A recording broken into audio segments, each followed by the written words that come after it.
Guys welcome to ಇವತ್ತು ತಿರ್ಗಾ part 1 ಏನು ಡಿಸ್ಕಸ್ ಮಾಡ್ದೋ ಫೈನಾನ್ಷಿಯಲ್ ಎಕ್ಸ್ಪೀರಿಯೆನ್ಸು ಅದ್ರ ಬಗ್ಗೆ ತಿರ್ಗಾ ಕಂಟಿನ್ಯೂ ಮಾಡ್ತಾ ಇದ್ದೀವಿ. ಎಲ್ಲರಿಗೂ ಕಾಮನ್ ಟಾಪಿಕ್ ಅಂತ ಬಂದಿದ್ದು ಸ್ಟಾಕ್ ಮಾರ್ಕೆಟ್. ಆ್ಯಂಡ್ ಎಲ್ಲರಿಗೂ ಫಸ್ಟ್ ಟ್ರೈ ಮಾಡೋದೇ ಜನ. ಈಗ ಎಲ್ಲ ಎಲ್ಲ ಟ್ರೇಡಿಂಗ್ ಆ್ಯಪ್ಸು ಈಸಿ ಆಕ್ಸೆಸಬಲ್ ಇದೆ. ಸೊ ಸ್ಟಾರ್ಟ್ ಮಾಡೋದೇ ಸ್ಟಾಕು, ಎಲ್ಲರೂ ಟ್ರೈ ಮಾಡ್ತಾರೆ. ಆ್ಯಂಡ್ ನಾವು ಟ್ರೈ ಮಾಡ್ದೋ. ಸೊ ಈಗ ಅದ್ರ ಬಗ್ಗೆ ಎಕ್ಸ್ಪೀರಿಯೆನ್ಸ್ ಹೇಳೋಕ್ಕೆ ಹೇಳ್ತಾ ಇದ್ದೀವಿ.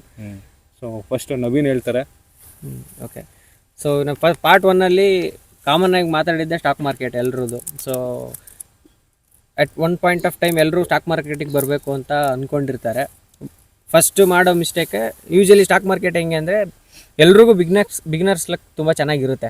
ಬಂದ ತಕ್ಷಣ ಯಾವುದೋ ಒಂದು ವೇಯಲ್ಲಿ ಇನ್ವೆಸ್ಟ್ ಮಾಡ್ತಾರೆ, ದುಡ್ಡು ಬಂದುಬಿಡುತ್ತೆ. ಸೊ ಏನಂತಾರೆ, ಅದ್ರ ಬಗ್ಗೆ ತಿಳ್ಕೊಳ್ದೇ ತುಂಬ ಅರ್ಜೆಂಟಲ್ಲಿ ದುಡ್ಡು ಹಾಕೋದು ಅಥವಾ ಓವರ್ನೈಟ್ ಮನಿ ಮಾಡಬೇಕು ಅನ್ನೋ ಮೈಂಡ್ಸೆಟ್ಟಿಂದ ಬಂದರೆ ಅವ್ರಿಗೆ ಸ್ಟಾಕ್ ಮಾರ್ಕೆಟ್ ಅಲ್ಲ. ನಾನು ಫಸ್ಟ್ ವೀಡಿಯೋದಲ್ಲೇ ಹೇಳಿದ್ದೀನಿ, ಸ್ಟಾಕ್ ಮಾರ್ಕೆಟಲ್ಲಿ ಏನಾದರೂ ಆಟ ಆಡಬೇಕು ಅಂದರೆ ಒಂದು ಪೇಷನ್ಸ್ ಇರಬೇಕು, ಇನ್ನೊಂದು ಡಿಸಿಪ್ಲಿನ್ ಇರಬೇಕು. ಸೊ ಇವೆರಡೂ ಏನಂತಾರೆ ಕೀ ಟಾಪಿಕ್ಸ್. ನೀವೇನಾದರೂ ಸ್ಟಾಕ್ ಮಾರ್ಕೆಟ್ ಬಗ್ಗೆ ನಾಲೆಡ್ಜ್ ಇರಬೇಕು, ಅದು ಒಂದು. ಆಮೇಲೆ ನೆಕ್ಸ್ಟ್ ಇವಾಗ ಯಾರಾದರೂ ಸ್ಟಾಕ್ ಮಾರ್ಕೆಟಿಗೆ ಬರ್ತೀವಿ ಅನ್ನೋದಾದರೆ ಮೊದಲನೇ ವಿಡಿಯೋದಲ್ಲಿ ಮಾತಾಡ್ದಂಗೆ ಫಸ್ಟು ಪೇಪರ್ ಟ್ರೇಡಿಂಗಿಂದ ಸ್ಟಾರ್ಟ್ ಮಾಡಬೇಕು. ಸೊ ಮಾರ್ಕೆಟ್ ಮೂವ್ಮೆಂಟ್ ನಿಮಗೆಲ್ಲ ಗೊತ್ತಾಗುತ್ತೆ, ಹೆಂಗೆ ಹೋಗ್ತಾ ಇದೆ ಮಾರ್ಕೆಟು, ತೊಗೋಬೇಕೋ ತೊಗೋಬಾರ್ದು. ನೀವು ಮಾಡ್ತಾ ಇರೋ ಅನಾಲಿಸಿಸು ಮತ್ತು ಅಲ್ಲಿ ರಿಯಲೈಸ್ ಆಗ್ತಾ ಇರೋವಂಥ ರಿಸಲ್ಟು ಕಂಪೇರ್ ಮಾಡಿ ನಿಮ್ಗೊಂದು ಕಾನ್ಫಿಡೆನ್ಸ್ ಬರುತ್ತೆ. ಅದು ಫಸ್ಟು ಬೇಸಿಕ್ಸು ಸ್ಟಾಕ್ ಮಾರ್ಕೆಟ್ ಬರೋದಕ್ಕಿಂತ ಮುಂಚೆ. ಅದ್ರ ಬಗ್ಗೆ ಸ್ವಲ್ಪ ಐಡಿಯಾ ಬಂದಾದಮೇಲೆ ಸ್ಟಾಕ್ ಮಾರ್ಕೆಟ್ಗೆ ತುಂಬ ಕಡಿಮೆ ಅಮೌಂಟಲ್ಲೇ ಸ್ಟಾರ್ಟ್ ಮಾಡ್ಬೋದು. ವಿಕ್ರಮ್ ಹೇಳ್ದಂಗೆ ಇವಾಗೆಲ್ಲ ಪ್ಲ್ಯಾಟ್ಫಾರ್ಮು ಈಸಿಯಾಗಿ ಅಕ್ಸೆಸಬಲ್ ಇದೆ. ಮುಂಚಿನ ಥರ ಏನಂತಾರೆ ಕಾಂಪ್ಲಿಕೇಶನ್ಸ್ ಇಲ್ಲ. ತುಂಬ ಶಾರ್ಟ್ ಟರ್ಮಲ್ಲೇ ಅಕೌಂಟ್ ಎಲ್ಲ ಓಪನ್ ಮಾಡಿಕೊಟ್ಬಿಡ್ತಾರೆ, ಅಕೌಂಟು ಬೇಗ ಮಾಡಿಕೊಟ್ಬಿಡ್ತಾರೆ. ಪೇಪರ್ ಟ್ರೇಡಿಂಗಲ್ಲಿ ನಿಮ್ಗೆ ಒಂದಿಷ್ಟು ನಾಲೆಡ್ಜ್ ಬಂದಿರುತ್ತೆ. ನೆಕ್ಸ್ಟ್ ನೀವು ನಿಮ್ಮ ಜರ್ನಿ ಸ್ಟಾರ್ಟ್ ಮಾಡಬೇಕು ಅಂದರೆ ಇಮಿಡಿಯೇಟಾಗಿ ಈಕ್ವಿಟಿಗೋ ಫ್ಯೂಚರ್ ಆ್ಯಂಡ್ ಆಪ್ಷನ್ಸ್ಗೋ ಹೋಗೋದ್ರ ಬದಲು ಇವಾಗ ಯೂಶಲಿ ಸೇಫೆಸ್ಟ್ ಆಪ್ಷನ್ನು ಅಥವಾ ನಿಮ್ಮ ರಿಸಲ್ಟು ನೀವು ಪ್ರೆಡಿಕ್ಟ್ ಮಾಡಿದ್ದು ಗೊತ್ತಾಗೋದೇ IPOs ಇಂದ. ಸೊ ಯಾವುದಾದ್ರೂ ಒಂದು IPO ಬರುತ್ತೆ ಅಂದರೆ ನಿಮ್ಗೆ ಆಬ್ವಿಯಸ್ಲಿ ಮಾರ್ಕೆಟಲ್ಲಿ ಒಂದು ಬಜ್ ಇರುತ್ತೆ. ಅದ್ರ ಬಗ್ಗೆ ಯಾವ ಟ್ರೆಂಡಲ್ಲಿ ಹೋಗ್ತಾ ಇದೆ IPO ಕ್ಲಿಯರಾಗಿ ಗೊತ್ತಾಗ್ಬಿಡುತ್ತೆ. ಸೊ ಅದು ಸೇಫೆಸ್ಟ್ ವೇ ಅಂತ ನನಗನ್ಸೋದು. ಯಾರಾದರೂ ಫಸ್ಟು ಸ್ಟಾಕ್ ಮಾರ್ಕೆಟಿಗೆ ಬರ್ತಿದ್ದೀನಿ ದುಡ್ಡು ಮಾಡಬೇಕು ಅನ್ನೋ ಮೈಂಡ್ಸೆಟ್ಟಿಂದ ಅದನ್ನು ಟ್ರೈ ಮಾಡಿ. ಎಲ್ಲಿ ನಿಮಗೆ ಗ್ರೇ ಮಾರ್ಕೆಟ್ ಪ್ರೀಮಿಯಮ್ IPO ಅದು ಚೆನ್ನಾಗಿ ಓಡ್ತಾ ಇರುತ್ತೋ ಅದರ ಮೇಲೆ ಇನ್ವೆಸ್ಟ್ ಮಾಡಿ. ಅದು ಅಗೇನ್ ಲಕ್ ಬೇಕು, ಅದು ಎಲ್ಲ ಹಾಕಿದ್ದಕ್ಕೆಲ್ಲ ಸಿಗಲ್ಲ. ಸಿಕ್ತು ಅಂದರೆ ನೀವು ಮೊದಲೇ ಡಿಸೈಡ್ ಮಾಡಿರ್ತೀರ ಚೆನ್ನಾಗೇ ಇದೆ, GMP ಎಲ್ಲ ಒಳ್ಳೆ ಲಿಸ್ಟಿಂಗ್ ಆಗುತ್ತೆ ಅಂತ. ಸೊ ಅದ್ರ ಪ್ರಕಾರ ನಿಮಗೆ ಫಸ್ಟ್ ಒಂದೆರಡು ಸಿಕ್ಕಿರೋ IPO ಅಲ್ಲೇ ದುಡ್ಡು ಆಗುತ್ತೆ. ಸೊ ನಿಮ್ಗೊಂದು ಕಾನ್ಫಿಡೆನ್ಸ್ ಬರುತ್ತೆ ಅದರಿಂದ. ಸೊ ಒಂದು ಪಾಸಿಟಿವ್ ವೇಯಲ್ಲಿ ನೀವು ಸ್ಟಾರ್ಟ್ ಮಾಡ್ತೀರಾ. ಅದಾದ್ಮೇಲೆ ಬೇಕಾದರೆ ಈಕ್ವಿಟಿ ಟ್ರೇಡಿಂಗ್ನ ಸ್ಟಾರ್ಟ್ ಮಾಡ್ಬೋದು. ಇನ್ನೊಂದು ಲಿಸ್ಟಿಂಗ್ ಬಗ್ಗೆ ಲೈಕ್ IPO ಬಗ್ಗೆ ಹೇಳ್ತಾ ಇದ್ನಲ್ಲ.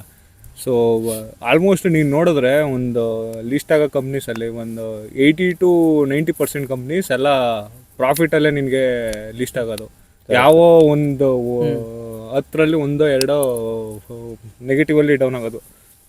ಸೊ ಸ್ಟಾರ್ಟ್ ಮಾಡೋರ್ಗೆ ಆ್ಯಕ್ಚುಲಿ IPOಗೆ ಎಷ್ಟಾಗುತ್ತೋ ಅಷ್ಟು IPOಸ್ ಅಪ್ಲೈ ಮಾಡಬೇಕು. ಅಂದರೆ ಅದನ್ನು ಎಷ್ಟೊಂದಿದೆ, ಅದರಲ್ಲೂ ಅದನ್ನು ಅನಾಲಿಸಿಸ್ ಮಾಡಿ ಬ್ಯಾಕ್ಗ್ರೌಂಡ್ ವರ್ಕ್ ಮಾಡಿ ಮಾಡಬೇಕು, ತಗೊಬೇಕು. ಸುಮ್ಮನೆ ಎಲ್ಲ ಬರ್ತಾ ಇದೆ ಅಂತ ಎಲ್ಲ ಹಾಕಿದ್ರು ಸಿಗಲ್ಲ. 2 ದಿನ ರೈಸ್ ಆಗುತ್ತೆ, ನೆಕ್ಸ್ಟ್ 3ನೇ ದಿನಕ್ಕೆ ಬಿದ್ದೋಗುತ್ತೆ.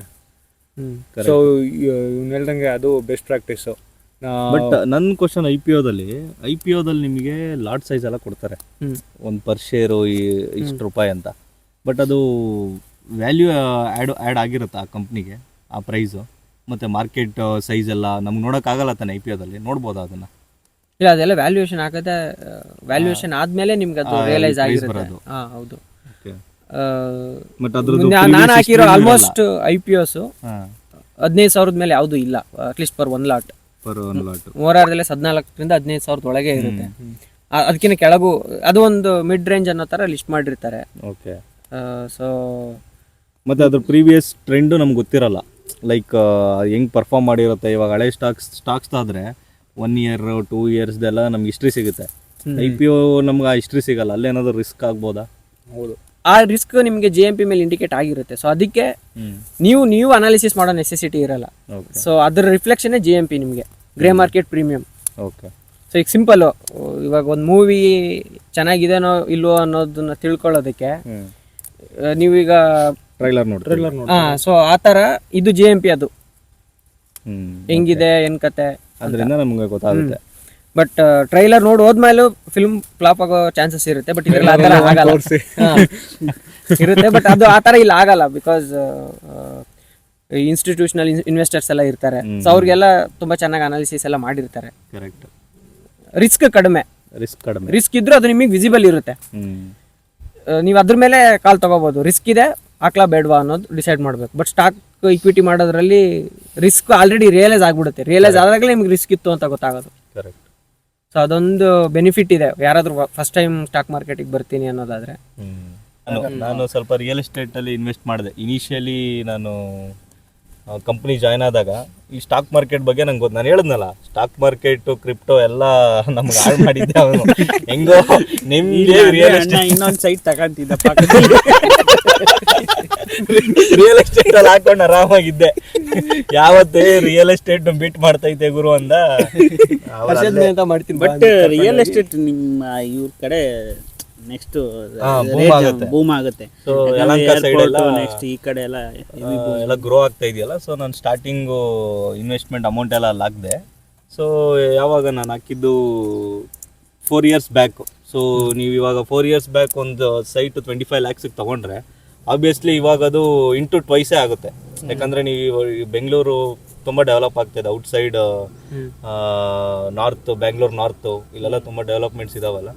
So real estate best investment. But ನನ್ನ ಸಜೆಷನ್ ಏನಂದರೆ, ಪರ್ ಸ್ಕ್ವೇರ್ ಫೀಟು 2000 3000 ಒಳಗಿದ್ರೆ ಇನ್ವೆಸ್ಟ್ ಮಾಡಿದ್ರೆ ಅದ್ರ ಮೇಲೆ ಡಬಲ್ ಆಗುತ್ತೆ ನಿಮಗೆ. ನೀವಿವಾಗ ಜಯನಗರ್ ಆ ಕಡೆ ಎಲ್ಲ ಎಷ್ಟಿರುತ್ತೆ, 7,000 8,000. ಅದು ಸ್ಯಾಚುರೇಷನ್. ಅದು ಅದ್ರ ಮೇಲೆ ಇನ್ವೆಸ್ಟ್ ಏನು ನೀವು ಔಟ್ಪುಟ್ ತಗೊಳಕ್ ಆಗಲ್ಲ, ಪ್ರಾಫಿಟ್. ಸೊ ನೀವು ಇನ್ವೆಸ್ಟ್ಮೆಂಟ್ ಮಾಡ್ತೀರಾ ಅಂದ್ರೆ ಅದು ಬ್ಯಾಡ್ ಇನ್ವೆಸ್ಟ್ಮೆಂಟ್ ಆಗುತ್ತೆ. ಸ್ಟಾಕ್ಗೆ ಬೆಸ್ಟ್ ಇನ್ವೆಸ್ಟ್ಮೆಂಟ್. ನೀವು 3000 ಒಳಗೆ ಪರ್ ಸ್ಕ್ವೇರ್ ಫೀಟಲ್ಲಿ ಇನ್ವೆಸ್ಟ್ ಮಾಡಿ 6000 ಬಂದ ತಕ್ಷಣ ಮಾರ್ತೀರಾ ಅಂದರೆ ನಿಮಗೆ ಸಿಕ್ಕಿದೆಲ್ಲ ಡೆವಲಪ್ಮೆಂಟ್ ಆಗ್ತಾ ಇರೋ ಆ ಏರಿಯಾಸ್ ಅಲ್ಲಿ ಮಾಡಿದ್ರೆ ನೀವು ಒಳ್ಳೆ ಔಟ್ಪುಟ್ ತೆಗಿಬೋದು. ಎಕ್ಸಾಂಪಲ್ ಹಿಂಗೆ ಹೇಳ್ತೀನಿ ಅಂದರೆ, ನಾನು ಲಾಸ್ಟ್ ಕಂಪ್ನಿಲಿದ್ದಾಗ, ಶೋಭಾದಲ್ಲಿದ್ದಾಗ, ಅಲ್ಲಿನ ಒಬ್ಬರು VP ಅಂದರೆ ವೈಸ್ ಪ್ರೆಸಿಡೆಂಟು ಸಿವಿಲ್ ಇಂಜಿನಿಯರ್ ಒಬ್ಬರು ಆ್ಯಕ್ಚುಲಿ ಅವರು ಶೋಭಾದಲ್ಲಿ ತಗೊಂಡಿದ್ರು, ಸರ್ಜಾಪುರ್ ರೋಡಲ್ಲಿ. ಅವ್ರು ತಗೊಳ್ಬೇಕಾದ್ರೆ 2 BHK ಅವಾಗ ಕಾಸ್ಟ್ ಆಗಿದ್ದವರಿಗೆ ಸಮಥಿಂಗ್ ಅರೌಂಡ್ 80 to 90 lakhs ಅಂತ. ಬಟ್ ಅವರು ಅದನ್ನು 4 years ಆದಮೇಲೆ ಕಂಪ್ಲೀಟ್ ಆದಾಗ ಇವಾಗ ಮಾರಿರೋದು 1.8 ಸಮಥಿಂಗ್ ಡಬಲ್ ಆ್ಯಕ್ಚುಲಿ 1 crore ಹತ್ರ ವ್ಯಾಲ್ಯೂಗೆ ಮಾರಿರೋದು. ಸೊ ಅದು ಒಂಥರ ಸೇಫೆಸ್ಟ್ ಆಪ್ಷನ್. ಯಾಕಂದರೆ ಅದು ಎಲ್ಲ ಅಮ್ಯುನಿಟೀಸು ಇರುತ್ತೆ ಒಳಗಡೆ. ಮನೆ ಅವರೇ ಕಂಪ್ಲೀಟ್ ಮಾಡಿಕೊಡ್ತಾರೆ, ಫುಲ್ಲು ಸೆಕ್ಯೂರ್ಡು. ನಿಮ್ಮ ಮನೆ ಕೊಡಂಗೆ ಇಷ್ಟ ಇಲ್ವಾ, ನೀವೇ ಇರ್ತೀರಾ, ಫುಲ್ ಎಲ್ಲ ಇರುತ್ತೆ. ಬಟ್ ಇದು ಪ್ರಾಜೆಕ್ಟ್ಸ್ ಎಲ್ಲ. ಬಟ್ ಸ್ಟ್ಯಾಂಡರ್ಡ್ ಬಿಲ್ಡರ್ಸ್ ಈ ಥರ ಅಂದರೆ ಒಂದು ಆಲ್ರೆಡಿ ಎಸ್ಟಾಬ್ಲಿಷ್ಡ್ ಆಗಿರೋರ ಹತ್ರ ಹೋದ್ರೆ ಬೆಟರು. ಬಟ್ ಇವಾಗ ಕೆಲವೊಬ್ರು ಏನು ಮಾಡ್ತಾರೆ, ಇನ್ವೆಸ್ಟ್ಮೆಂಟ್ ಅಂತ ತಗೋತಾರೆ, ಬಟ್ ವಾಂಟೆಡ್ಲಿ ನಿಮ್ಮದು ಕನ್ಸ್ಟ್ರಕ್ಷನ್ನ ಡಿಲೇ ಮಾಡ್ತಾರೆ. ಸೊ ನೀವು ಬಟ್ ಅದಕ್ಕೂ ಇದೆ ಕನ್ಸ್ಟ್ರಕ್ಷನ್ ಡಿಲೇ ಮಾಡಿದ್ರು. ಬಟ್ ಅವಾಗ ಇವ್ರದ್ದು ಇವಾಗ ಒಂದು ಪೀರಿಯಡ್ ಆಫ್ ಟೈಮ್ ಕೊಟ್ಟಿರ್ತಾರೆ, ಒಂದು 6 yearsಗಿಂತ ಮೇಲೆ ಹೋದರೆ ಅದು ಇವ್ರಿಗೆ ಏನು ರೆಂಟ್ ಅಮೌಂಟ್ ಇವಾಗ ಇವ್ರು ಕಟ್ತಿರೋದು ಪ್ರೆಸೆಂಟ್. ಇವಾಗ ನಾನು ಒಂದು ರೆಂಟ್ ಮನೇಲಿದ್ದೀನಿ, ಇಂತಿಷ್ಟು ನೀವು ಹೇಳಿದ್ರಿ ಅಂತ ಹೇಳಿದ್ರೆ ಅವರು ಇದಕ್ಕೆ ಮಾಡ್ತಾರೆ. ಅಂದರೆ ಆ ರೆಂಟ್ ಅಮೌಂಟು ಈ ಥರದ್ದೇನೋ ರಿಟರ್ನ್ ಪಾಲಿಸಿ ಏನೋ ಇದೆ, ಲೀಸಿಗೆ ಹಾಕೊಂಡಿದ್ರೆ ಆ ಥರದ್ದು ಪಾಲಿಸಿ ಇದೆ ಅವ್ರ ಹತ್ರ. ಆ್ಯಕ್ಚುಲಿ ನೀವು 6 ವರ್ಷದಲ್ಲಿ ಟೈಮಲ್ಲಿ ಮಾಡಿಕೊಟ್ಟಿಲ್ಲ, ನಮ್ಗೆ ಲಾಸ್ ಆಗ್ತಾ ಇದೆ ಅಂದರೆ ಆ ಅಮೌಂಟ್ದೇನೋ ಇದು ಮಾಡೋ ಥರ ಒಂದು ಪ್ಲ್ಯಾನ್ ಕವರ್ ಮಾಡೋ ಥರ ಇದೆ ಅವ್ರ ಹತ್ರ. ಇದೆಲ್ಲ ಆದಮೇಲೆ ಒಂದು ಅಂಡರ್ಸ್ಟ್ಯಾಂಡಿಂಗ್ ಬಂದಾದ್ಮೇಲೆ ಫ್ಯೂಚರ್ ಆ್ಯಂಡ್ ಆಪ್ಷನ್ಸ್ ಇರುತ್ತೆ. ಅಲ್ಲಿ ದುಡ್ಡು ಬೇಗ ಮಾಡ್ಬೋದು, ಹಾಗೆ ಬೇಗನೆ ಕಳ್ಕೊಳ್ಳಬಹುದು. ಫ್ಯೂಚರ್ ಅಂಡ್ ಆಪ್ಷನ್ಸ್ ಬಗ್ಗೆ ಲೈಕ್ ಇವರು ಆಫೀಸಲ್ಲಿ 1-2-3 ಜನ ಯಾವಾಗಲೂ ದಿನ ಹಿಂಗೆ ಟೀ ಬ್ರೇಕು ಕಾಫಿ ಬ್ರೇಕು ಇದೆ. ಫ್ಯೂಚರ್ ಅಂಡ್ ಆಪ್ಷನ್ಸ್ ಇವತ್ತು ಹಿಂಗಾಗ್ತಾ ಇದೆ, ಇವತ್ತು ನಂದು ಪುಟ್ ತಗೊಂತೀನಿ. ನನಗೇನು ಪುಟ್ಟು ಕಾಲು ಏನು ಗೊತ್ತಾಯ್ತಿಲ್ಲ, ಏನಪ್ಪ ಇವೆಲ್ಲ ಪುಟ್ಟು ಕಾಲು. ಸ್ಟಾಕ್ ಮಾರ್ಕೆಟಲ್ಲಿ ಫ್ಯೂಚರ್ ಅಂಡ್ ಆಪ್ಷನ್ಸ್ನ ನಾನು ಏನಂತ ಅಂದ್ಕೊಂಡಿದ್ದೆ ಗೊತ್ತಾ, ಗ್ರೋ ಆ್ಯಪಲ್ಲಿ ಇದೊಂದು ಫ್ಯೂಚರ್ ಬಗ್ಗೆ ಏನೋ ನೆಕ್ಸ್ಟ್ ಬರೋ ಕಂಪ್ನೀಸ್ ಬಗ್ಗೆ ಏನೋ ಇದಾವೆ, ಯಾವ್ದಾವ್ದು ಹೆಂಗೆ ಪರ್ಫಾರ್ಮ್ ಆಗುತ್ತೆ ಏನೇನಿಂತ ಅದೊಂದು ಇಂಡೆಕ್ಸ್ ಇದು ಅಂದ್ಕೊಂಡಿದ್ದೆ, ಪರ್ಫಾರ್ಮೆನ್ಸ್ ಇಂಡೆಕ್ಸ್ ಮೆಷರ್ ಮಾಡೋದು ಅಂತ. ನಾನು ತಲೆನೇ ಕೆಡ್ಸ್ಕೊಂಡಿಲ್ಲ. ಇವ್ರು ನೋಡಿದ್ರೆ ಇವತ್ತು ನಂದು 10 times ಹೋಗ್ತಾ ಇದೆ, 50 ಏನೇನೋ ಹೇಳೋರು ನನ್ಗೆ ಅವಾಗ ಅರ್ಥ. ಆಮೇಲೆ ಕೈಲಾಶ್ ಅಂತ ಇದ್ದಾನೆ, ನಂದು ಬರೀ 3 times ಆಗಿದೆಯಲ್ಲ 3 times ಬಿಟ್ಟಾಕೋ, ಏನು ಮೂವ್ಮೆಂಟೇ ಇಲ್ಲ, ದಿನಕ್ಕೆ 10 ಪಾಯಿಂಟ್ಸ್ ಮೂವ್ ಆಗ್ತೈತೆ, ಅದ್ರಲ್ಲಿ ಏನು ಪ್ರಾಫಿಟ್ ಆಗಲಿ ಏನು ನಿಂಗೆ ಇದು ಮಾಡ್ತೀಯ. ಇವತ್ತು ನಾನು 50,000 ಇನ್ವೆಸ್ಟ್ ಮಾಡಿದ್ರು ಅದರಲ್ಲಿ 1,000-500 ಹಿಂಗೆ ಮೂವ್ಮೆಂಟ್ ಆಗ್ತಾ ಇದೆ. ಇವರು 5,000 ಇನ್ವೆಸ್ಟ್ ಮಾಡ್ಬಿಟ್ಟು ನಂದು ಇವತ್ತು 2.5 ಆಯ್ತು, 3 ಆಯ್ತು ಹಿಂಗೆ ಹೇಳ್ತಾರಲ್ಲ, ಇದು ನಂಗೆ ಅರ್ಥ ಆಗ್ತಾ ಇರ್ಲಿಲ್ಲ. ಟೈಮ್ ಆಯ್ತು ಮನೆಗೆ ಹೋಗ್ಬೇಕು ಅನ್ಕೊಂಡಿದ್ದೆ.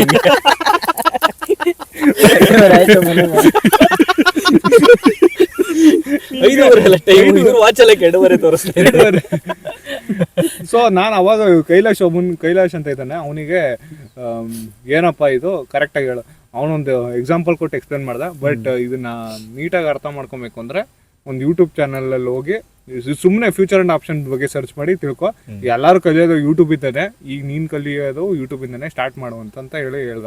ಅವಾಗ ನೋಡಾದ್ಮೇಲೆ ನನಗೆ ಫುಲ್ ಆತರ ಜಾಸ್ತಿ. ನನಗೆ ಒಂದಿನ ನೋಡಿದೆ future and option, what is future and option.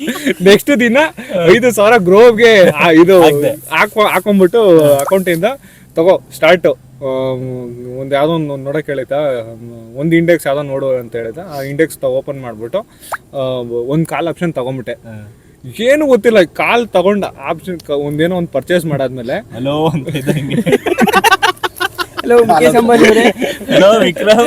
ಆಯ್ತಾ, ಏನು ಕಾಲ್ ಆಪ್ಷನ್ ತಗೊಂಡೆ, ಎಕ್ಸ್ಪೈರಿ ಅಂದ್ರೇನು, ಪ್ರೀಮಿಯಂ ಅಂದ್ರೇನು, ಇದು ಯಾಕೆ ಹಿಂಗೆ ಮೂವ್ ಆಗ್ತಾ ಇದೆ ಏನೂ ತಿಳ್ಕೊಂಡಿಲ್ಲ.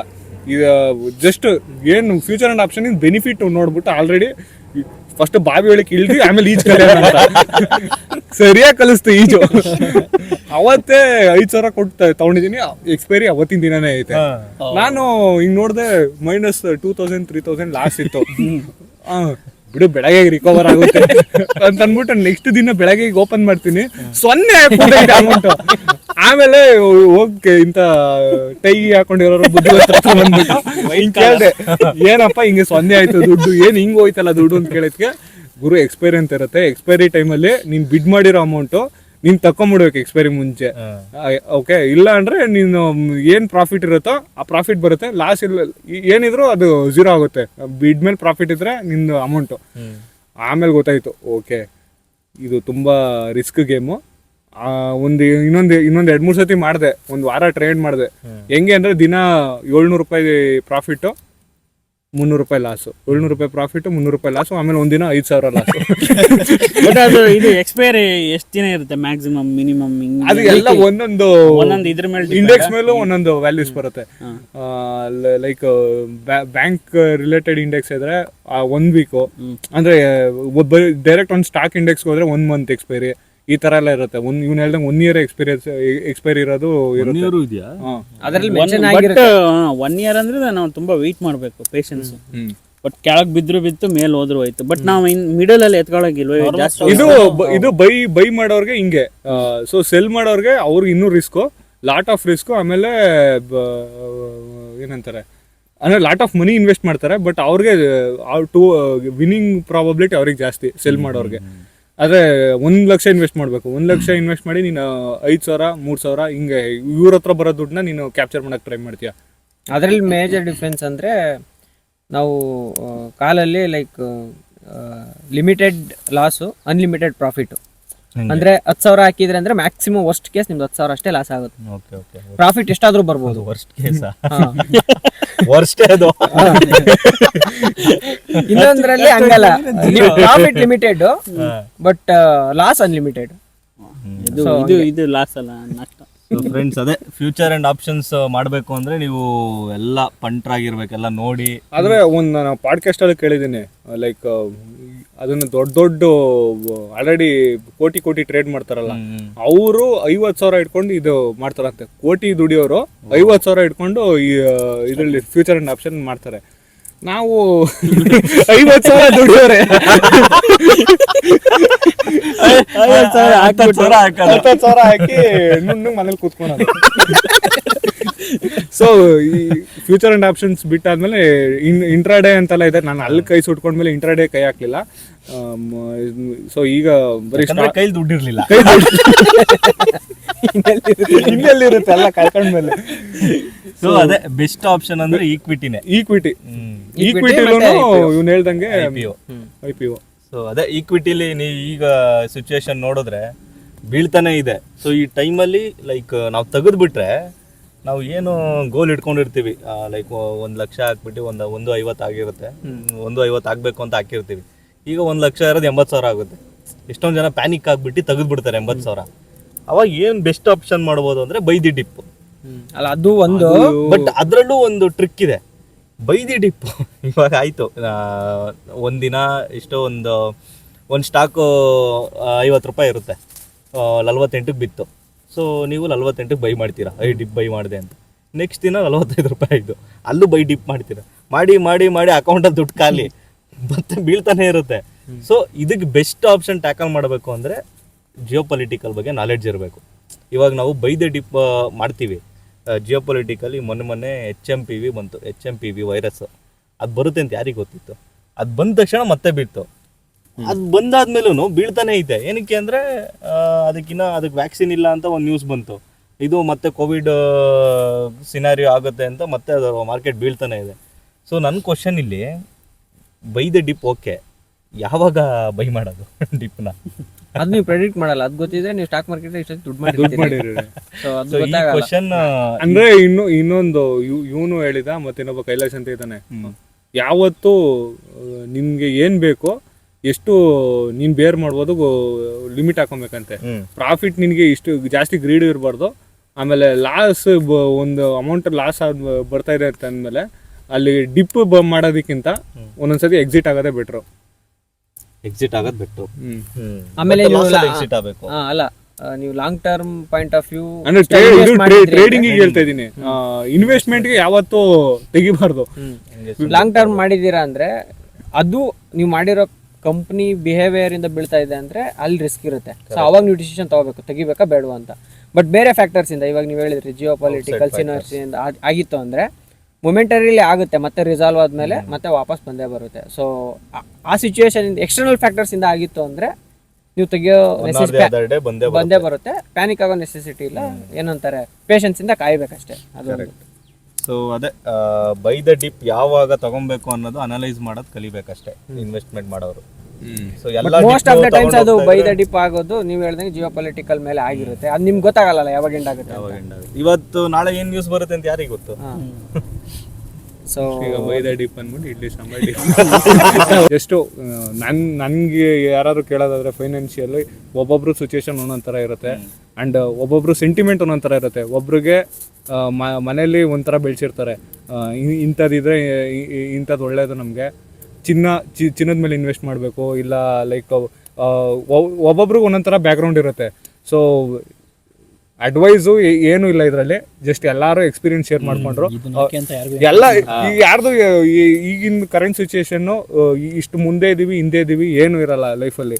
ಸೊ ಫೈನಾನ್ಷಿಯಲಿ ಕರೆಂಟ್ ಸಿಚುವೇಶನ್ ಯಾರ್ದು ಲಾಸ್ಟ್ ಸಿಚುವೇಶನ್ ಅಲ್ಲ. ಸೊ ನಿಮ್ಗೆ ಏನು ಅನ್ಸುತ್ತೋ ಅದು ಬೆಸ್ಟ್ ಟ್ರೈ ಮಾಡೋದು. ನಿಮಗೆ ಎಷ್ಟು ಬೇಗ ಟ್ರೈ ಮಾಡ್ತೀರೋ ಅಷ್ಟು ಒಳ್ಳೇದಷ್ಟೇ. ಇನ್ಫಾರ್ಮೇಟಿವ್ ಕಂಟೆಂಟ್ಸ್ ಇವತ್ತಿನ ಟಾಪಿಕ್. ಇದೇ ತರ ಇನ್ಫಾರ್ಮೇಟಿವ್ ಕಂಟೆಂಟ್ಸ್ ಬರ್ತಾ ಇರ್ತವೆ. ಸಬ್ಸ್ಕ್ರೈಬ್ ಮಾಡಿ, ಶೇರ್ ಮಾಡಿ, ಲೈಕ್ ಮಾಡಿ, ಆದಷ್ಟು ಸಪೋರ್ಟ್ ಮಾಡಿದ್ರೆ ಇನ್ನ ಈ ತರ ಒಳ್ಳೊಳ್ಳೆ ಟ್ಯಾಲೆಂಟ್ಸ್ಗಳು ನಮ್ಮ ಹುಡುಗರು ಬರ್ತಾರೆ. ನಮ್ಮ ಹುಡುಗರಲ್ಲೇ ಎಷ್ಟೊಂದು ಟ್ಯಾಲೆಂಟ್ಸ್ ಇದಾವೆ. ನಾವು ಆಚೆಯಿಂದ ಕರ್ಕೊಂಡ್ 2,000 ರೂಪಾಯಿ ಇಸ್ಕೊಂಡಿದ್ದೇನೆ. ಯಾವ್ದೋ ಒಂದು ವಿಡಿಯೋ ನೋಡ್ತಾ ಇದ್ದೆ, ನೀವು ಲೈಕ್ ಮಾಡಿದ್ರೆ ಬೇರೆಯವ್ರಿಗೆ ಇದು ಸಜೆಷನ್ ಆಗಿ ಹೋಗುತ್ತೆ ಈ ವಿಡಿಯೋ. ಅಂದ್ರೆ ಸುಮ್ನೆ ವ್ಯೂ ಮಾಡಿದ್ರೆ ಬಿಡ್ಬೇಡಿ, ಲೈಕ್ ಮಾಡಿದ್ರೆ ಅವಾಗ ಸಜೆಷನ್ ಹೋಗುತ್ತೆ. ಸಜೆಷನ್ ಹಂಗ್ ಕೊಡ್ಸಬಲ್ಲು ಶೇರ್ ಮಾಡಿ, ಅಲ್ಲ ಶೇರ್ ಮಾಡಿ.